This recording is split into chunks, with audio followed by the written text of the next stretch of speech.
ঈদের 2 রাকাত নামাজ এখন সরাসরি আপনাদেরকে আদায় করে দেখাবো, কারণ ঈদ 1 বছর পর পর আসে। এজন্য ঈদের নামাজ কিভাবে পড়তে হয়, ঈদের নামাজে কি কি পাঠ করতে হয়, বিশেষ করে ঈদের নামাজের তাকবীরগুলোর সময় হাত কিভাবে উঠাতে হয়, কিভাবে চাড়তে হয়, কিভাবে বাঁধতে হয়, তা অনেকেই জানেন না বা অনেকেই ভুলে যান। এই জন্য ঈদের নামাজ এখন সরাসরি আপনাদেরকে আদায় করে দেখাবো। আপনারা দেখতে থাকুন, ইনশাআল্লাহ যারা জানেন না শিখে নিতে পারবেন। আর শেয়ার করে দিলে হাজারো লাখো কোটি মানুষ ঈদের নামাজ সম্পর্কে জানতে পারবে, শিখতে পারবে, আপনারা অনেক নেকিও পেয়ে যাবেন। তো এখন আমি ঈদের নামাজ সরাসরি আদায় করে দেখাবো, আপনারা দেখতে থাকুন। সর্বপ্রথম ঈদের নামাজ পড়ার জন্য ওযু সহ পবিত্র হয়ে যখন আপনি ঈদগাহে যাবেন, তখন ঈদের নামাজের নিয়ত করতে হবে।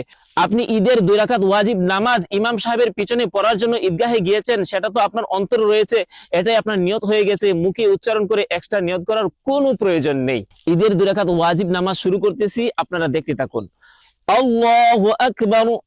سبحانك اللهم وبحمدك وتبارك اسمك وتعالى جدك ولا إله غيرك. الله أكبر. الله أكبر. الله أكبر. أعوذ بالله من الشيطان الرجيم.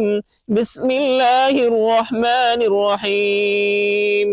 الحمد لله رب العالمين الرحمن الرحيم مالك يوم الدين. إياك نعبد وإياك نستعين. اهدنا الصراط المستقيم صراط الذين أنعمت عليهم غير المغضوب عليهم ولا الضالين. آمين.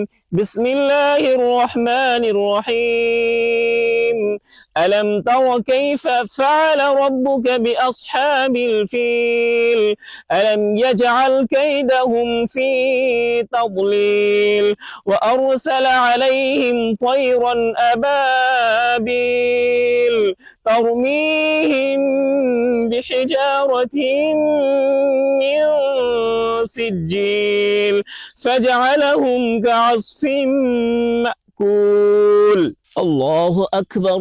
سبحان ربي العظيم. سبحان ربي العظيم. سبحان ربي العظيم. سمع الله لمن حمده ربنا لك الحمد حمدا كثيرا طيبا مباركا فيه. الله أكبر. سبحان ربي الأعلى. سبحان ربي الأعلى. سبحان ربي الأعلى. الله أكبر. اللهم اغفر لي وارحمني واهدني وعافني وارزقني. الله أكبر. سبحان ربي الأعلى. سبحان ربي الأعلى. سبحان ربي الأعلى. الله أكبر. بسم الله الرحمن الرحيم. الحمد لله رب العالمين الرحمن الرحيم مالك يوم الدين. إياك نعبد وإياك نستعين.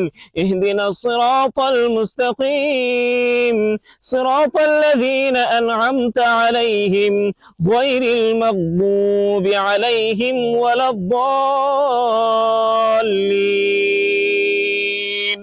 آمين. بسم الله الرحمن الرحيم. لإيلاف قريش إيلافهم رحلة الشتاء والصيف فليعبدوا رب هذا البيت الذي أطعمهم من جوع وآمنهم من خوف. الله أكبر. الله أكبر. الله أكبر. الله أكبر. سبحان ربي العظيم. سبحان ربي العظيم. سبحان ربي العظيم. سمع الله لمن حمده ربنا لك الحمد حمدا كثيرا طيبا مباركا فيه. الله أكبر. سبحان ربي الأعلى. سبحان ربي الأعلى. سبحان ربي الأعلى. الله أكبر. اللهم اغفر لي وارحمني واهدني وعافني وارزقني. الله أكبر. سبحان ربي الأعلى، سبحان ربي الأعلى، سبحان ربي الأعلى. الله أكبر. التحيات لله والصلوات والطيبات. السلام عليك أيها النبي ورحمة الله وبركاته. السلام علينا وعلى عباد الله الصالحين. أشهد أن لا إله إلا الله وأشهد أن محمدا عبده ورسوله. اللهم صل على محمد وعلى آل محمد كما صليت على إبراهيم وعلى آل إبراهيم إنك حميد مجيد. اللهم بارك على محمد وعلى آل محمد كما باركت على إبراهيم وعلى آل إبراهيم إنك حميد مجيد.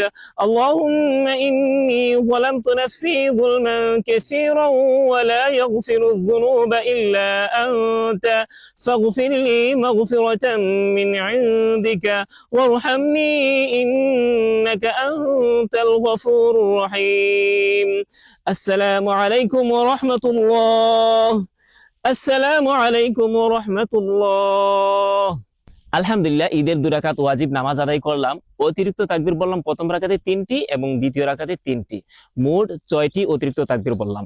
আমাদের এই ভারত উপমহাদেশের উলামায়ে কেরাম, হানাফি মাযহাবের উলামায়ে কেরাম এবং আমাদের দেশের ভিজ্ঞ উলামায়ে কেরামের মতে অতিরিক্ত তাকবীর প্রথম রাকাতে হবে 3টি এবং দ্বিতীয় রাকাতে হবে 3টি। তবে এই অতিরিক্ত তাকবীর নিয়ে অনেকগুলো মত রয়েছে। আপনি যে মত অনুসরণ করেন সেটার উপর আমল করতে পারবেন, কোনো সমস্যা নাই, এখানে ঝগড়াঝাটি করার কোনো প্রয়োজন নেই। তবে প্রথম রাকাতের অতিরিক্ত তাকবীরগুলো বলার নিয়ম হলো, আপনি যখন সানা পাঠ শেষ করবেন, ইমাম সাহেব সানা পাঠ করা শেষ করবেন, এরপরে ইমাম সাহেব আল্লাহু আকবার বলবেন, আপনি আল্লাহু আকবার বলে হাত উঠাবেন, ছেড়ে দিবেন।